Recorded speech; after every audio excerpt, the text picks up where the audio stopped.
Assalamualaikum warahmatullahi wabarakatuh. Nama saya Andrika Fajar Pertama dengan NIM 20086152 Prodi Penjaskesrek. Baiklah, kita akan menjelaskan tentang teori presentasi ilmiah yang baik dan benar. 1. Percaya diri. Kepercayaan diri merupakan salah satu hal terpenting yang harus dimiliki oleh seorang ketika dia hendak presentasi. Dalam beberapa kasus, kegagalan yang sering dialami oleh pekerja yang mempresentasikan suatu rencana proyek adalah karena dia tidak memiliki kepercayaan diri dalam dirinya.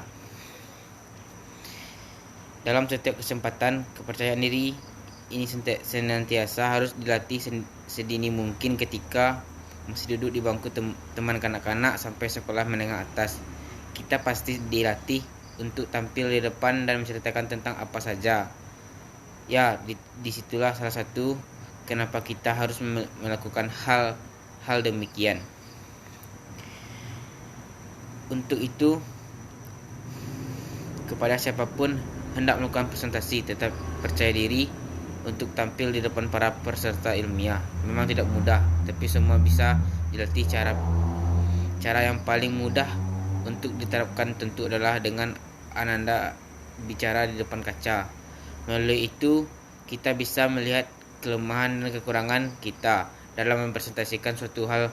Setelah tahu kelemahan dan kekurangan, kita hanya tinggal membenahinya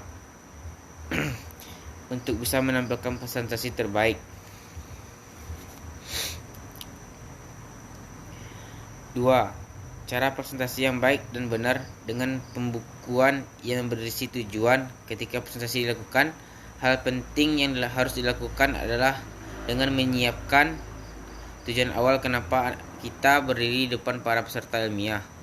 Hal itu terpenting mengingat para peserta ilmiah jelas harus tahu kira-kira kenapa sih kita harus berdiri di depan sana dan topik apa sih yang hendak kita sampaikan. Dengan menyampaikan tujuan kita itu, audiensi pun bisa semakin tertarik untuk ikuti presentasi kita dari awal hingga akhir.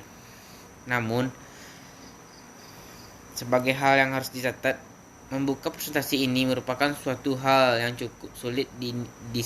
Disinilah momen penting kita untuk dapat menarik perhatian peserta ilmiah. Intinya, apabila kita berhasil menarik perhatian para peserta ilmiah, presentasi kita pasti akan berjalan dengan lancar. Tetapi apabila kita gagal dalam menyampaikan pembukaan itu dan meruntuhkan simpati peserta ilmiah, jelas kegagalan presentasi kita sudah di depan mata. Untuk itu, persiapkan baik-baik diri kita untuk membuka presentasi yang kita sampaikan.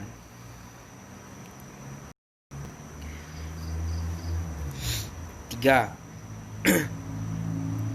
Cara presentasi yang baik dan benar dengan menguasai materi beserta peserta ilmiah. Pada hakikatnya, orang yang berhasil dalam presentasi itu bisa dilihat dari apakah orang tersebut mampu menguasai materi dan juga peserta ilmiah dengan baik atau tidak.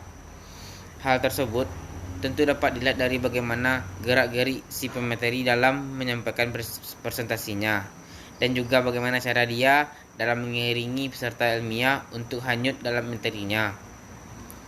Untuk dapat bisa menuju ke tahap profesional dalam membawa presentasi dengan baik, tentu ada banyak hal yang harus dilalui. Kepercayaan diri, penguasaan materi,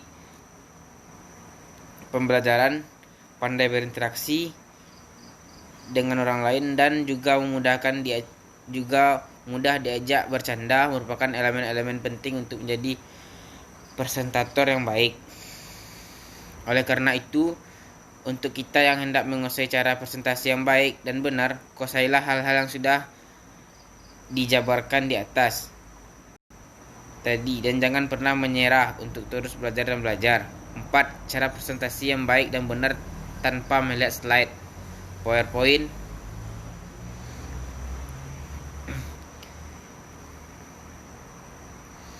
Hal yang paling mengganggu yang bisa peserta ilmiah lihat ketika mengikuti sebuah seminar atau presentasi dari orang lain adalah ketika pematerinya terus-terusan melihat slide PowerPoint saat menjelaskan materi.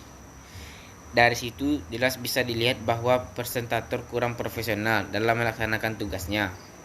Dampak yang didapat dari presentator yang terus-menerus melihat slide PowerPoint saat mempresentasikan proyek kerjanya itu bisa berbagai macam.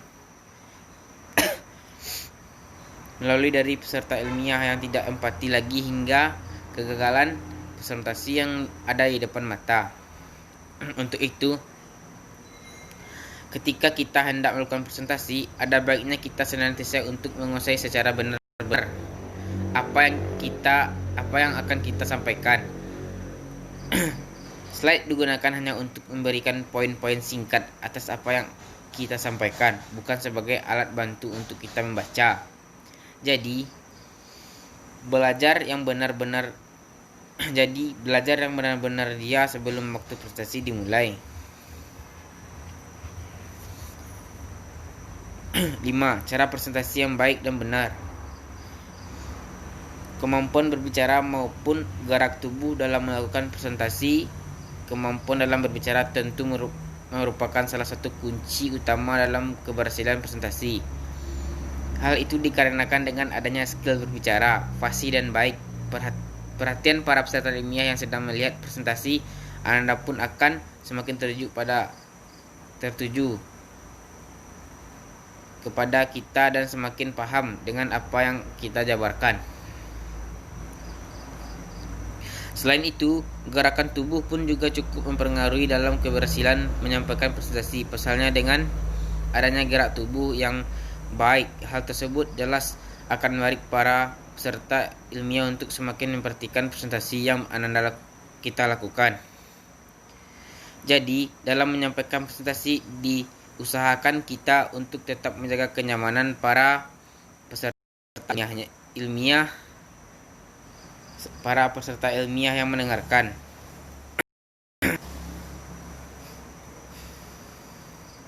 Jangan biarkan mereka bosan dengan gaya bicara dan gerak tubuh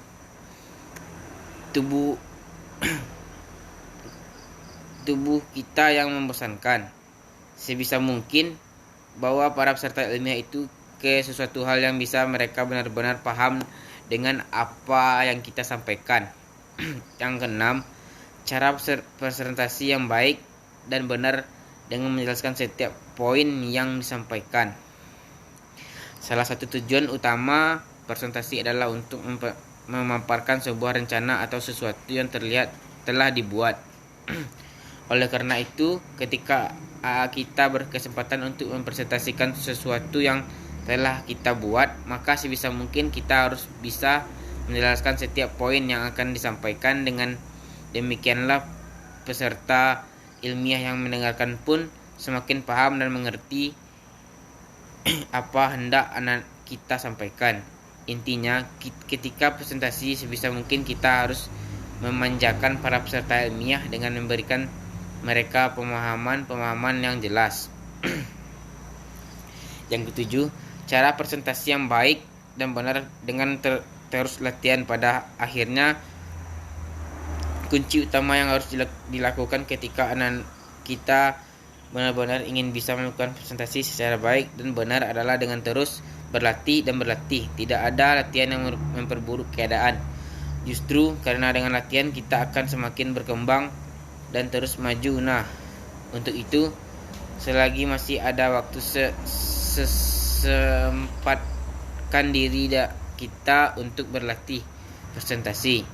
Jadi semangat untuk belajar menjadi presentator yang baik dan benar ya. Baiklah, hanya itulah yang bisa saya sampaikan. Mohon maaf. Wabillahi taufiq wal hidayah. Wassalamualaikum warahmatullahi wabarakatuh.